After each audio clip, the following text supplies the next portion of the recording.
Hello everyone, this is Sai Sri and welcome back to my channel. So as the part of EDC series, now we are going to see what is mass action law. So first let us define what is mass action law so that we can understand the formula. The product of concentration of free electrons and holes is constant and equal to the square of the Ni. Here Ni is nothing but intrinsic concentration for any semiconductor. So if you are taking any semiconductor, for example, consider a semiconductor like silicon or germanium something. So consider a semiconductor. So if we are going to take the product of N is nothing but number of holes and P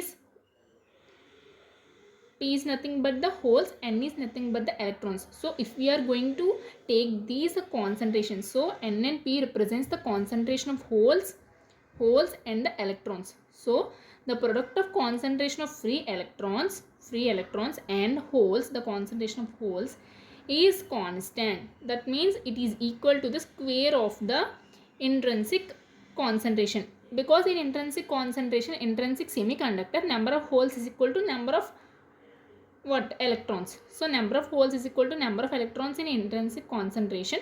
So therefore N into P is equal to Ni square, and it is independent of the amount of doping by donor or acceptor impurity. So it does not depend, what mass action law does not depend on how much we are adding, that is donor or the acceptor impurities we are adding, because in the mass action law the product of holes and the product of this one electrons and holes is equal to the Ni square, that is a constant.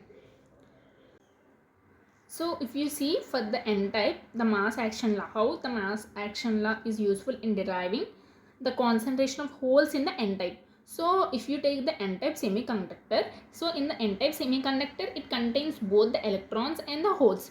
So if you say Nn is the concentration of electrons in the N type, then what we can say? So it is nothing but the Nn, that is concentration of the electrons, is equal to the total concentration of electrons is equal to the total holes. It N type also contains some holes, right? So the concentration of holes in the N type, concentration of holes in the N type, and Nd is nothing but concentration of donor atom. Donor atom is nothing but it is ready to donate its electron. So in N type we have the concentration of electron in the P type is equal to the number of the concentration of the holes in the N type plus and the concentration of the donor atom. Nd represents the concentration of donor atom. So from this we can say that Nd is equal to sending Pn this side, then we can get Nn minus Pn. As we already know that in the N type there the concentration of electrons is more, very large, because the majority carriers are electrons, the minority carriers are these holes. So Nn is very greater than Pn. So as it is very greater than Pn, then we can neglect this one and this will become as 0. So the formula will become Nd is equal to Nn. So we already know that from the mass action law, Np is equal to Ni square, right? So here now Np is equal to Ni square. So from this P is equal to Ni square by N. Here N is nothing but electrons, right? Here Nn, concentration of electrons, is equal to donor concentration atoms, the concentration of the donor atoms. So instead of writing here Nn, I am writing Nd. So Pn, that is concentration of holes in N-type material, is equal to the intrinsic concentration by concentration of donor atoms. So this is important.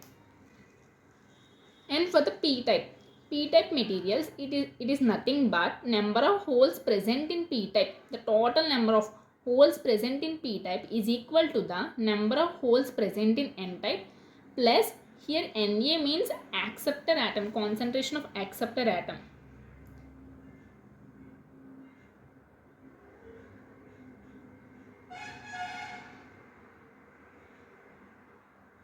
concentration of acceptor atom. So from this formula we can say that Na is equal to Pp, that is concentration of holes in p-type minus concentration of electrons in p-type. So in the p-type there are more number of holes, so this concentration is very larger than this one, so we neglect this because these are minority carriers in p-type. So as we neglect this, in the same way as we have derived in the n-type, we can derive the same in the p-type. That is Np is equal to, here it is a small np, okay, Np is equal to Ni square by Na. Here Na is concentration of acceptor atom. So from this formula, the same formula we are using here. So for the concentration of N, the concentration of electrons in the p type is equal to Ni square by P. So here Np is equal to Ni square by Na.